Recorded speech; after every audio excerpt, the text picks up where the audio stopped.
Checking the noise and any kind of vibration is called NVH inspection.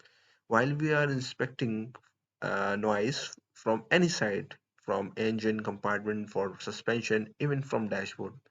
In this video, we are duplicating the noise. And so for noise, harshness, and vibration, we have to duplicate the things. We have to remove in order to get the main source of noise or any kind of vibration.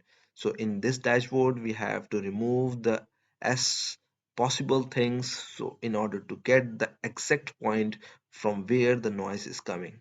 Thanks for watching.